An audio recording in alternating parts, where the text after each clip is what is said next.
कृपया इस वीडियो को शुरू से अंत तक देखें, सब्सक्राइब करें और संभव हो तो अपने परिजनों में इसे शेयर करें।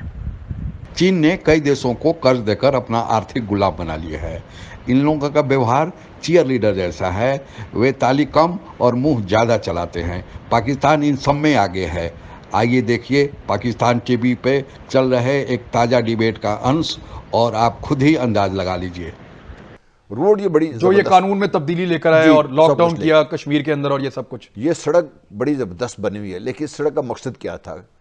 इन्होंने दौलत बेग ओल्डी को एक आम मुकाम से इन्होंने एक ब्रिगेड साइज से ज़्यादा बड़ी एक ना सिर्फ कैंट बनाया, वहाँ पे एक एयरपोर्ट बनाया। अब यहाँ से ना सिर्फ ये कि अक्साई चीन वगैरह पे हमला किया जा सकता है, कि कैश पे हमला किया जा सकता है, लेकिन ये अपनी हैवी मशीनरी यहाँ पे ला सकते हैं। दूसरी जो खबर जो ये थी कि यहाँ पर वो टेररिस्ट को ट्रेन कर रहा था ताकि ना सिर्फ ये कि कैश को डैमेज किया जाए, सीपैक को डैमेज किया जाए, बल्कि मगरबी चाइना में जहां ओगयूर मुस्लिम हैं वहां पर जिसके पहले ही वहां पे अगर अनरेस्ट है उसको हवा दी जाए, ताकि मगरबी चाइना को ब्लॉक करके अगर ये हो जाता है, ये लॉन्ग टर्म की बात करूं, तो चाइना का जो रास्ता है न सिर्फ पाकिस्तान से कट जाएगा बल्कि वस्ती एशिया रियासतों से कट जाएगा, और थोड़ा सा अगर ऊपर नॉर्थ से जाएंगे तो फिर वो रूस के साथ मसाइल बन जाएंगे। तो चाइना के लिए सीपैक बेकार हो जाएगा और पाकिस्तान के लिए भी वो सिर्फ एक सड़क रह जाएगी सारी है। तो ये तो that was the plan from Indian side. जी, that is apparently the plan from the Indian side. ठीक है, और इंडिया ने खुद नहीं किया ये, इंडिया उसमें अकेला नहीं है। इसमें शायद देने वाले मोदी, जिसका हम पहले बात कर रहे थे, ट्रंप साहब की हम बात कर रहे थे पहले, ट्रंप साहब भी थे, क्योंकि कल ही बयान है पोम्पियो का कि अमेरिका अपने दोस्तों को, जिसमें भारत वगैरह वगैरह शामिल है, अकेला नहीं छोड़ेगा, इस वक्त साथ रहेगा इनके। और क्या वो इनको अपनी जंग के लिए ले जाएंगे उस तरफ? तो चाइना ने बैक वक्त 3 मुकामात पर भारत को बता दिया है कि नंबर 1 को तिब्बत में आपने कोई पंगा नहीं लेना। इनकी कोशिश अब तो ले ही नहीं सकते, वो तिब्बत में किधर जाएंगे? चाइना उतर के नीचे आ गया जी, उनके एरिया में घुस गया। दूसरा, आपने सुना होगा कि जब ये रिसेंटली जो चाइनीज प्रेसिडेंट है उन्होंने अपने मिलिट्री कमांडर्स को अरेस्ट किया है, उसमें उन्होंने अपने मिलिट्री कमांड को जो हदायत दी हैं, उसमें आखिरी हदायत ये है कि आप तैयार हो जाइए, आपने प्रोटेक्ट करना है चाइनीज सॉवरेनिटी को और चाइना के डेवलपमेंट इंटरेस्ट को। डेवलपमेंट इंटरेस्ट क्या है उनका? वन बेल्ट वन रोड, जिसका सीपैक फ्लैगशिप है, और वन बेल्ट वन रोड दुनिया का वो वाहिद मंसूबा है जो किसी मुल्क के कॉन्स्टिट्यूशन में है। ये चाइना के कॉन्स्टिट्यूशन में शामिल है। ये आपको कितने चांसेस लगते हैं कि नेपाल जो चाइना है उसको उसकी मिलिट्री लाने की भी इजाजत देगा? हत्ता कि नेपाल ने इस एरिया में रोड भी बनाया है, दरचोला टिंकर रोड एक वो इस तरफ बना भी रहा है। सर देखिए, मेरा अपना अंदाजा ये है कि पहली बात तो ये है कि अगर कोई ऐसी प्रॉब्लम आ जाती है तो नेपाल चाइना का साथ देगा, और ये भी हो सकता है कि चाइनीज अगर जरूरत आ जाए तो जरूरत के वक्त नेपाल से बहुत पूछे भी ना, क्योंकि बड़ी ताकतें हैं, ये बड़ी छोटा सा इलाका कर गुजरेंगे। मसला यहाँ पे ये है कि इंडिया ने अपना यहाँ पे सिक्योरिटी पैरामीटर बढ़ाने के लिए भूटान के साथ एक एग्रीमेंट किया हुआ है, जहां उन्होंने भूटान को ये कहा है कि आप ये देखिए कि भूटान के कोई रिलेशंस चाइना के साथ ऐसा नहीं है, डिप्लोमेटिक रिलेशंस नहीं है, दोनों की एम्बेसीज एक दूसरे के मुल्क में नहीं है। नतीजा ये कि ये सारा उनका काम संभाला हुआ है भारत ने, और भारत ने भूटान को ये उससे जिम्मेदारी एक एग्रीमेंट के तहत दी हुई है कि उनकी टेरिटरी का भी दिफा जो है वो इंडिया करेगा।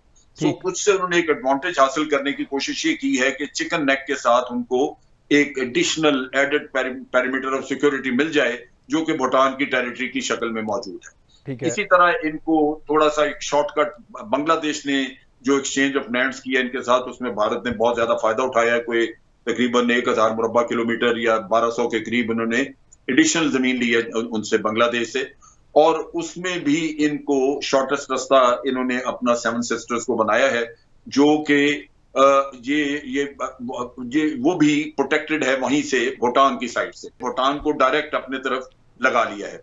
भूटान नेचुरली इंडिया के असर से निकलना चाहता है, वो अपने लिए ऑप्शंस रखना चाहते हैं। किसी भी मुल्क के लिए दो बड़ी कुव्वतें अगर उसके पास आसपास हो तो उसके लिए एक बड़ा फैसिलिटी हो जाती है कि अगर एक तंग करे तो दूसरा का साथ देना शुरू कर देते हैं वो। लेकिन यहाँ पे इंडिया ने उनको होस्टेज किया हुआ था, तो भूटान अंदर से ये ख्वाहिश रखता है कि चाइना के साथ उसके मरासम डायरेक्ट हो जाएं। मुलाकातें तो हुई हैं और उनके कुछ एग्रीमेंट्स भी हुए हैं, तो इसलिए चिकन नेक जो है, चिकन नेक इस वजह से इंडिया के कंट्रोल में नजर नहीं आती, और लगता ही है कि भूटान चाइना को रास्ता दे देगा। 370 और 35 खत्म कर दिया 5 अगस्त 2019 को, और उसके खत्म होने के बाद एक मौके के तौर पे चाइना ने लिया, क्योंकि उसको कानूनी तौर पे चैलेंज नहीं किया जा सकता किसी आलमी इदारे में भी। पाकिस्तान के कुछ लोगों द्वारा सोशल मीडिया पर जिस तरह से अल्फाज लिखे जा रहे हैं और भारतीय सेनाओं के विरुद्ध जिस प्रकार से जहर उगला जा रहा है, उसके पीछे यह लगता है कि वह चाहते हैं कि 1965 में जो पाकिस्तान की हार हुई थी, 1971 में जो हार हुई थी, बांग्लादेश बना था, और 1999 में जो कारगिल में हार हुई थी, इन सब का बदला चीन ले और पाकिस्तान को गिफ्ट कर दे।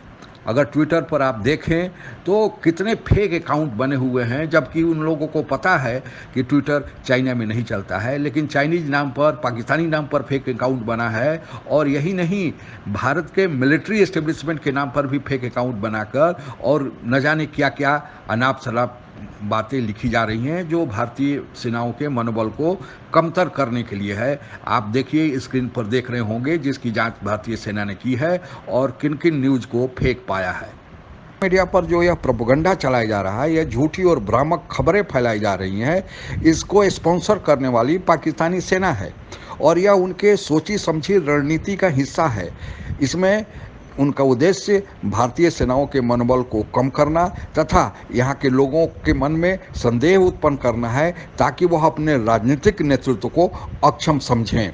इसको 5th जनरेशन वारफेयर भी कहा जाता है, जिसमें यह किया जाता है कि इलेक्ट्रॉनिक मीडिया का यूज करके अपने विपक्षी के खेमे के मनोबल को तोड़ा जाता है। जबकि वस्तुस्थिति यह है कि भारतीय सेना पूरी तरह चौकस और चैतन्य है। आइए देखिए एक वीडियो जिसमें आपको भारतीय सेना के बहादुरी को देखकर अब खुद गर्व होगा। भारत विरोधी ताकतों द्वारा यह भी खबर सोशल मीडिया पर फैलाया जा रहा है कि चीन से भारत का मुकाबला हो ही नहीं सकता। चीन की इकोनॉमी जहां 14.4 ट्रिलियन डॉलर की है और उसका रक्षा खर्च कुल 261 बिलियन डॉलर का है, वहीं पर उसके अनुपात में भारत की कुल इकोनॉमी का आकार 2.94 ट्रिलियन डॉलर का है और इसका रक्षा खर्च कुल 71.1 बिलियन डॉलर का है। इस प्रकार की तुलना करने वाले जानबूझकर एक तथ्य को नज़रअंदाज कर देते हैं, जिसका हवाला सुप्रतिष्ठित अखबार साउथ चाइना पोस्ट ने दिया है। साउथ चाइना पोस्ट कहता है कि चीन का कुल कर्जा उसके जीडीपी का 300% है, और साथ ही अखबार यह भी कहता है कि 1976 के बाद पहली बार चाइना के आर्थिक विकास की दर 6.8% घटी है। की अर्थव्यवस्था मूलतः मैन्युफैक्चरिंग पर टिकी हुई है और आज की स्थिति में America, Japan, Britain, France, Germany आदि अपनी मैन्युफैक्चरिंग यूनिट चीन से बाहर ले जाने के प्रयास में हैं। अब तो आप अंदाज़ा लगा सकते हैं कि अगर ये मैन्युफैक्चरिंग यूनिट इन देशों द्वारा बाहर ले जाया जाता है तो 300% जीडीपी के कर्जे के साथ चीन की क्या हालत होगी। बाहर जाने वाली बहुसंख्यक कंपनियों के साथ भारत की प्रत्यक्ष या परोक्ष वार्ता चल रही है।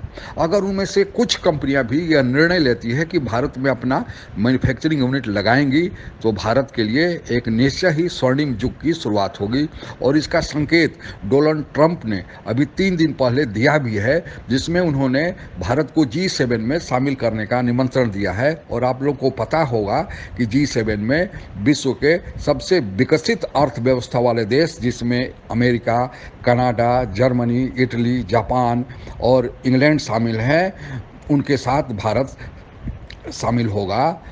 सरकार और सेना अपने अपने कार्यों को बखूबी अंजाम दे रहे हैं। अब हम लोगों की बारी है कि हम लोग भी चीन निर्मित सामानों का बहिष्कार करें और सरकार और सेना के हाथ को मजबूत करें। इसका संकेत प्रधानमंत्री ने अपने पिछले भाषण में दिया भी था, जिसमें उन्होंने कहा था कि लोकल को वोकल बनाए, यानी स्वदेशी को ज़्यादा महत्व दे। और इसके पीछे कारण यह था कि आप लोगों को पता ही होगा कि चीन के साथ हमारा व्यापार घाटा 53 बिलियन डॉलर का है, यानी 2018-19 में हम लोगों ने चीन से 70 बिलियन डॉलर का सामान मंगाया था, जबकि उसके विपरीत केवल 17 बिलियन डॉलर का ही सामान चीन को भेजा था। तात्पर्य हमारे ही पैसे से मुनाफा कमाकर चीन हम पे आंख दिखा रहा है।